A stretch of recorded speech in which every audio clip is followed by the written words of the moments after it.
When we speak of ISB and its impact on students, the one word that stands out is the word transformation. We welcome bright young minds to the school and see them graduate with flying colors and go on to accomplish some incredible things in their lives. Watching this from the sidelines in the past 18 years of my time at ISB is one of my most precious memories.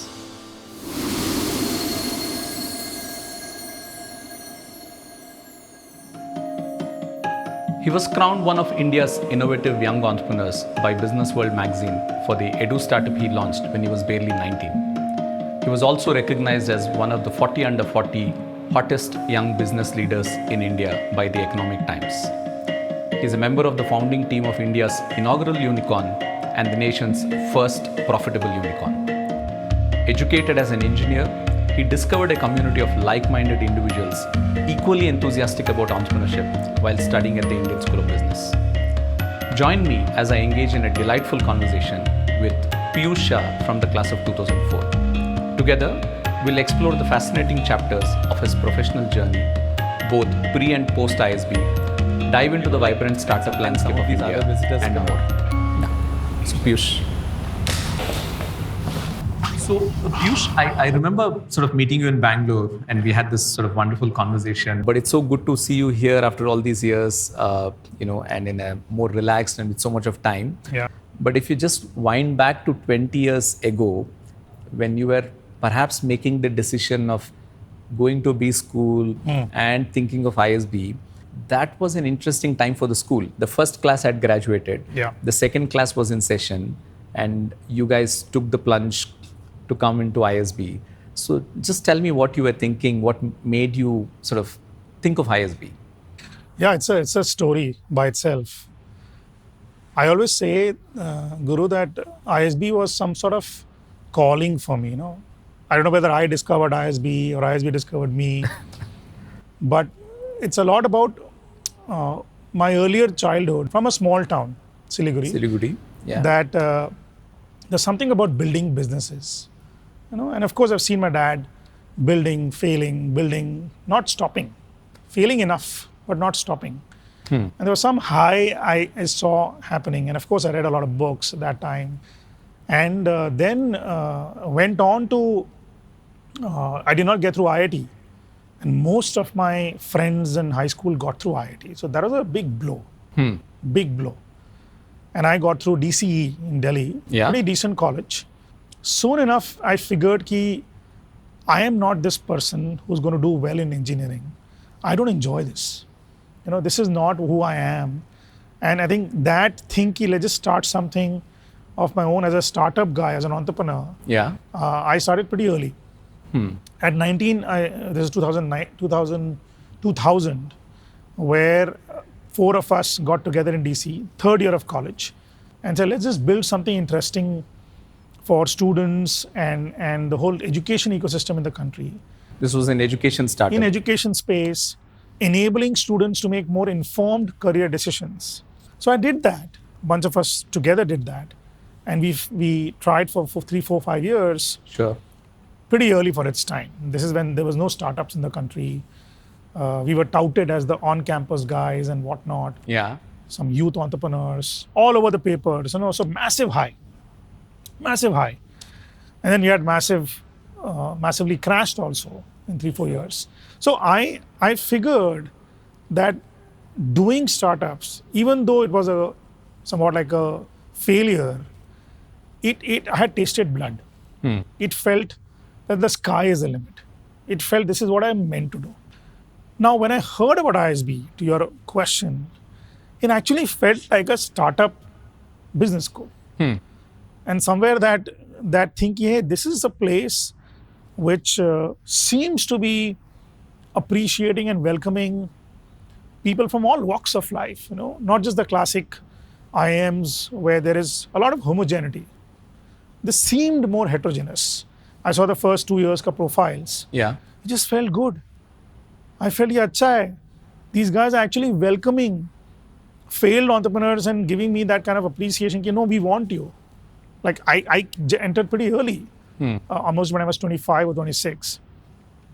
And to me, this spirit of entrepreneurship, the spirit of the school saying, hey, we'll celebrate you guys with unique stories.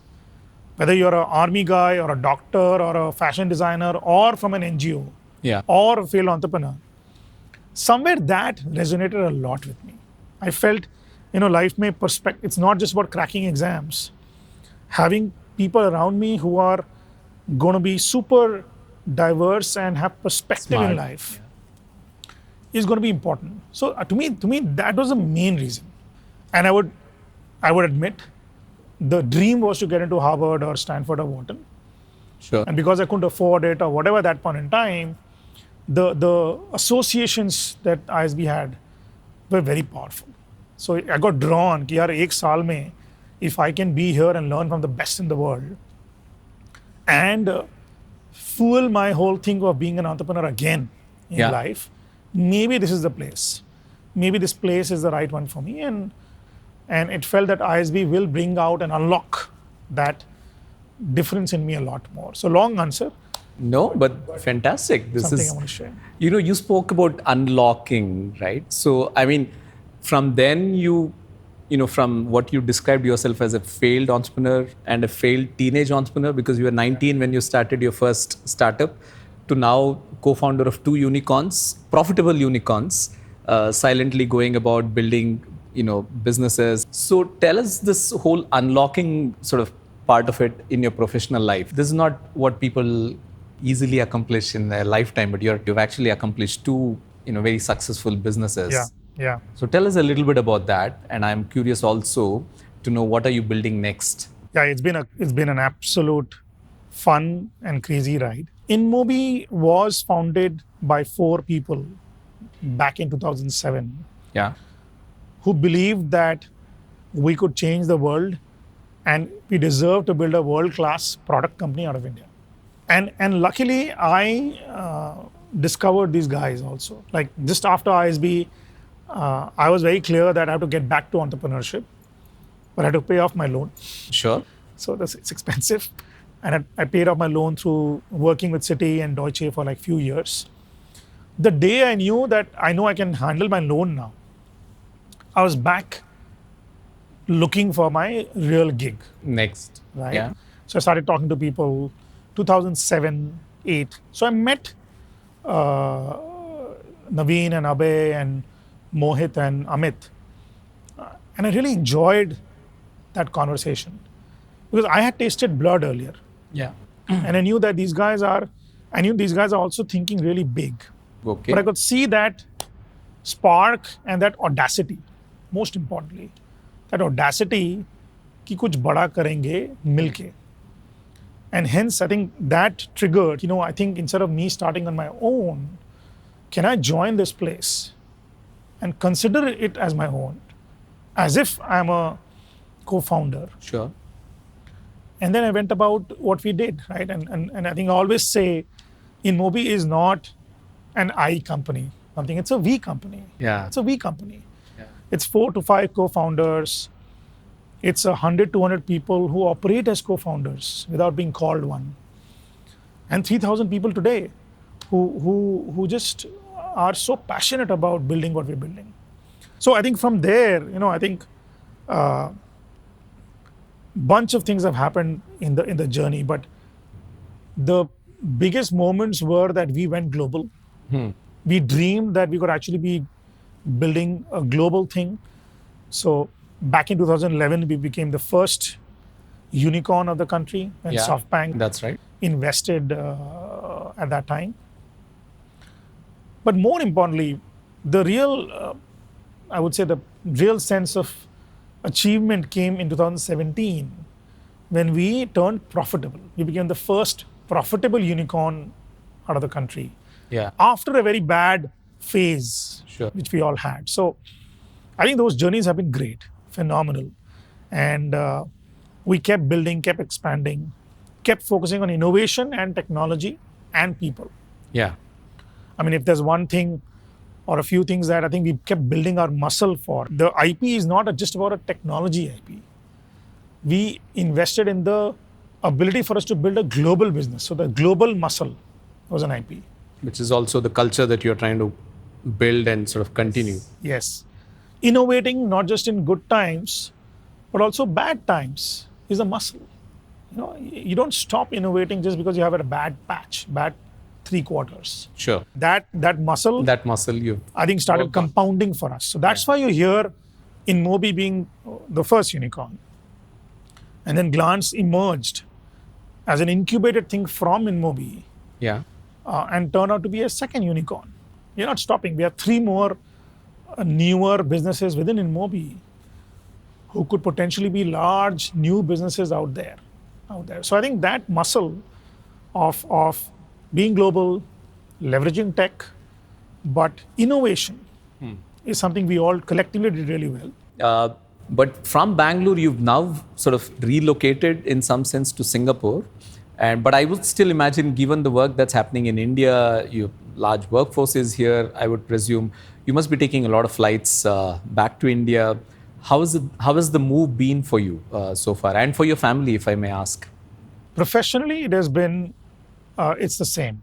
Okay. The intensity of work, the craziness of travel, time zones, because we practically operate from Bay Area to Bangalore to Singapore to Asia. I think that hasn't changed.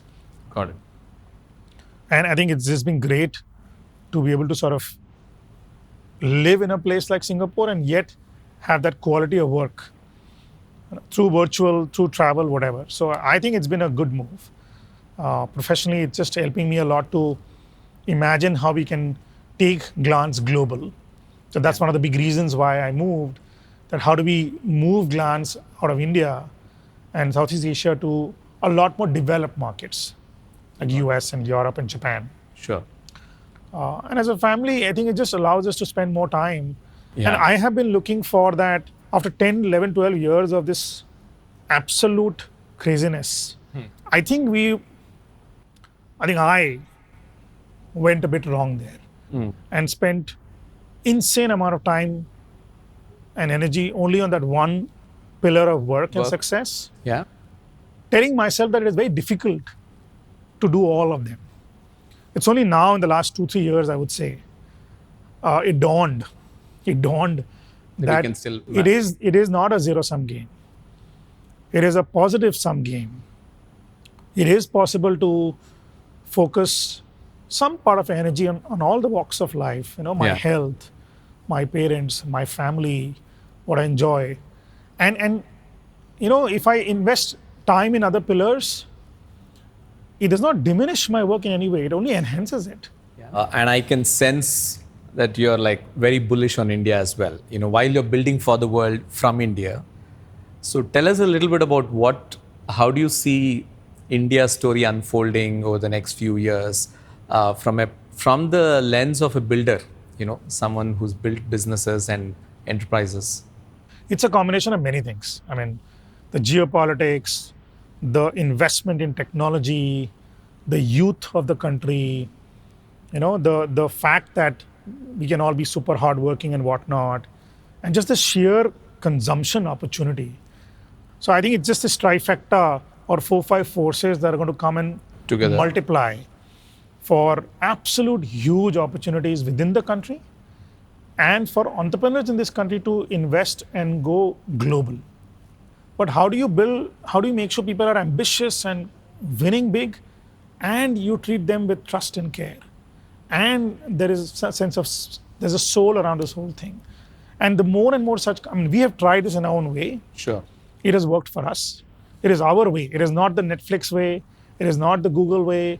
It's not the Amazon way. It is the InMobi way of building businesses and building culture. And I think if India has to scale, we believe that a lot more companies, a lot more ventures need to think like that.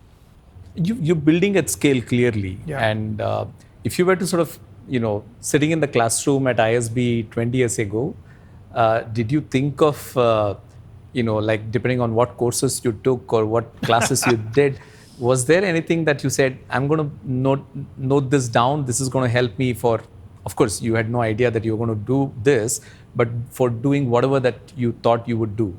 Not directly, but at the subliminal level, Yeah. a lot of things got formed as important tenets of what are important. I think the whole spirit of entrepreneurship and the power of uniqueness, Yeah. that each person has their own story, stay on your uniqueness, and that heterogeneity, has always been in the back of the mind, that there is so much power and latent potential in every individual. Let's tap that. Let's not have groupthink. Yeah. Has really, I think that got formed a lot more when I saw people around me, my batchmates, who were all very strong in their own right. The other thing, I mean, you talked about courses. I distinctly remember what stumped me, or what blew up away my mind, is the strategy course. I remember that distinctly, in the way it said there's such high leverage if you think about strategy right in your business. I know Professor Madan taught us negotiation Yeah. that time. Yeah. I wish I had concentrated more in that class, but it clearly, Always come back and audit. I would love to do that class again. Yeah. I think these things really are very important in life. So you saw ISB when we were 3 years young, as a school, and now 20 years later. How do you think, as an insider, outsider who's looking at the school's journey as an alum, who's also had a touch point with the school, but also I know you have very, very strong sort of connections with fellow alums, your class and others. So how do you think the school has done well in the past 20 years, and what should the sort of, if you were to give us an advice on what else to do or what not to do, what would that be? I've been an ardent alum and fan and passionate alum, I would say. Yeah. And I felt those years were great because, again, it was in the building mode for the alumni thing. And I've been on and off in the school campus. I think the school has grown tremendously. Our alums and our batchmates, my batchmates, are running the biggest NGOs of the country, the biggest fashion houses, of course, the biggest investment banks or unicorns. And then when you see those people growing tremendously, it's something that the school has really done well. I also love the campuses. I think I got so emotional today. I felt as I'm back to the ISB Hyderabad campus. I mean, Mohali is beautiful the way it has been done. Yeah. So that environment that the school has retained is very nice. And it's just so nice to see the respect or appreciation for alums. It's just so nice to see what you guys have done. One thing I feel, linking back to the India story and the whole global story. Yes.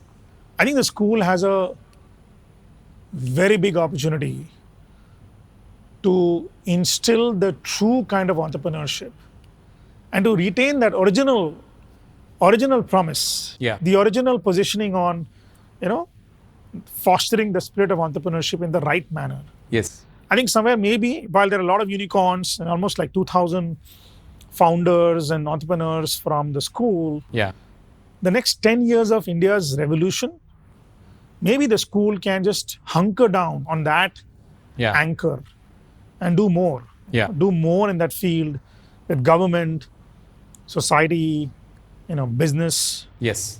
So, thank you, Piyush. I think absolutely yes. I think, there are times when we keep asking ourselves this question saying, what should we be sort of doing more in terms of focus? iVenture at ISB is now a concentrated effort to sort of focus on startup and entrepreneurship. That's one. Our work with the government has really significantly gone up. I saw that, And, there's more to do, of course, and I think there's a very unique opportunity for us. And again, thanks to alums like you and others in the community, that we are able to sort of actually be able to invest our time and effort in these things, right? So we clearly want to do that. I do want to sort of ask you this very cliched question saying, what would your advice be to the current class be? I would say don't stress too much about extracting everything you can. I think one thing a lot of us did miss out was the pure joy of being on campus, enjoying the other courses, not boxing yourself. I have come here for marketing or finance only, but discovering the unknown. Yeah. Just breathe in and take in as much as you can and discover yourself, discover everything about the campus and the courses and the facets of life that you would never otherwise do. Yeah. So discover the unknown in you, because otherwise when you get back to your life, Yeah. you'll again get back to some stream. But I would say don't stress too much about maximizing ROI in 1 year. This ROI will come across many years. Many ways. So that's all I can say. And this is a safe space and a safe time to make that. I mean, for someone who says, I want to be rooted, I want to not be crazy, and still having achieved all of these things, Piyush, it's very hard to think of how you've managed to package all of these things in one person, one unit, building all these things. I cannot tell you what a great day it's been to have you here, have you interact with our students, but this conversation and sort of for you sort of sharing so openly your thoughts with us. So thank you so much, Piyush. Thank you. Enjoyed it. Thank you.